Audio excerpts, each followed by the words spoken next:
to the devil, and which he tells them that he will give you the riches. But I want you to know,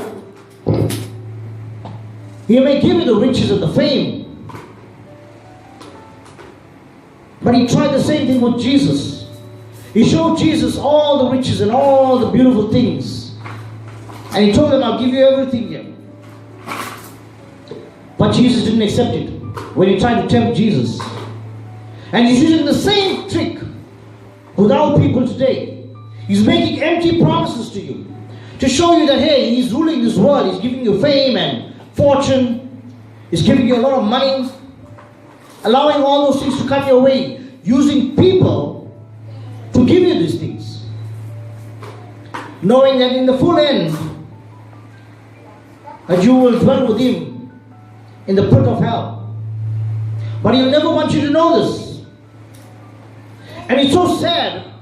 I was just talking to some people and encouraging them yesterday.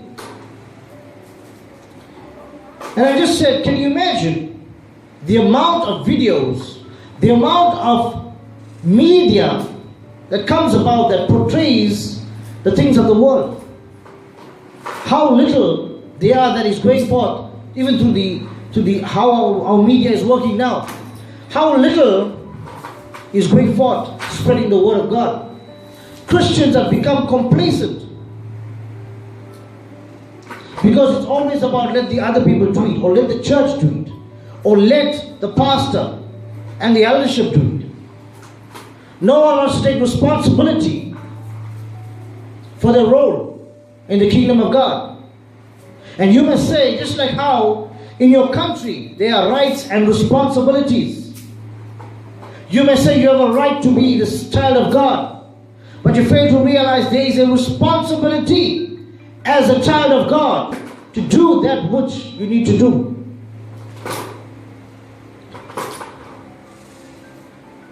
Remember that you are soaked in grace and favor. So when you pray, know that you walk to God with the favor and the blessings. Because the Bible says that we are joint heirs with Christ. That means that God, Jesus, is willing to share His benefits with us, His blessings with us. We are joint heirs. God is giving you an inheritance.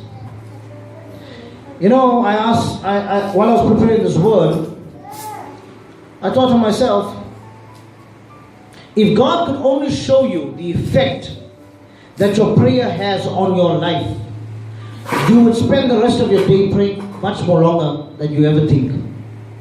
If God could only show you how a small prayer that you may have done has in fact affected the following year or the following year, your prayer of today has been a seed. And if God was able to stop and say, remember the prayer you did? Well, there's it being effective now. You would pray more earnestly. But because sometimes you pray and you forget your prayer, and you forget what you're asking God for, because the majority of the time, we are people that are maybe looking for signs and wonders of our prayer. When God is there to tell you that your prayer is a seed. Just like how you plant a seed. It does not grow overnight. It may take 5 years to grow, 3 years to grow. But continue to plant the seeds. Look at prayer like this. Like water gathering together to form a cloud. All those little drops of water eventually become so heavy that the blessings of the rain, the blessings rain down on you. But all you know, you've been praying. And one of the things that I feel that people, that is why this was also laid upon my heart. People, especially our Christians, tell themselves this: why am I praying so much, but nothing is happening? But yet others don't pray. They live a life that just they can do whatever they please, but yet they have so much. They have so much joy that's on their face. But yet I pray and I knock on the Father's door, and yet there is nothing. Sometimes this happens. And this is a very common question to answer. That is why I'm addressing things concerning prayer 911. That these are the thoughts that will prevent you from coming to God. And therefore you give up, you say, pointless we pray. Because I don't see the signs. I don't see prayer being moved. But you must understand that prayer does not move your situation, but it moves God. And in His time, He makes all things beautiful. God is not a man that He should lie, the Bible says. So God, He honors His word. Your time and your schedule may not be part of God's schedule. But when He does give it to you, this morning alone a thought came to me. How is it that God does not allow certain people to have riches in their hand? Like millions in their hand. Because God knows you'll forget Him. God knows if He gives you all these kind of things, you don't need Him. And you find every parent does not want to reach a point where their children don't need them. Because parents want to be involved in their children's lives. And there will come a time when we meet Jesus face to face, we'll get that prize, and we'll dwell with Him every moment of the day, and we'll have everything that we need to have. But for now, God is love, and God needs to see how sincere your love is for Him.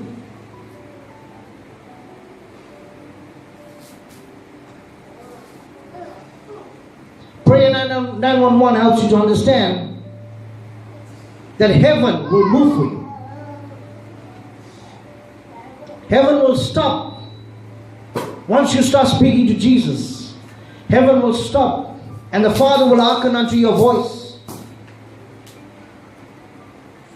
Bible says, call unto me, and I will answer you. The Bible makes a promise. Call unto me and I will answer you. So make that call. God will answer you. Exodus 9 verse 11. Exodus 9:11, 9 verse 11 teaches us this. And it says, and the magicians could not stand before Moses because of the boils, for the boils was upon the magicians and upon the Egyptians. What does it teach us about prayer 911? The magicians at the time, this was when Moses went to Pharaoh and told to let God's people go. You know, you may feel that you are limited in God. God has a sense of humor. God uses your weakness for His strength. One of the things that we know about Moses is that he stuttered. Can you imagine how long he must have took to tell Pharaoh, let God's people go? Because he stuttered and stammered. And God told him, go and tell that Pharaoh to let my people go. Can you imagine a person that has a stuttering problem, a stammering problem? God is telling him, go tell. So God has used Moses' limitations to show that He is an unlimited God, a God of unlimited resources. So what you are praying to God for is sort of a joke in the realm of how awesome heaven is, if I could put it that way. Meaning to say it's like such a small thing. It is like a droplet in the ocean compared to the magnitude of what heaven's resources are available for you.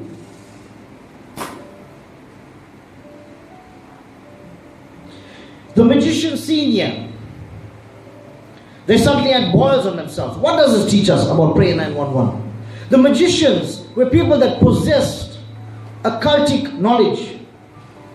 You find that these people speak to the devil more often than we do to our God.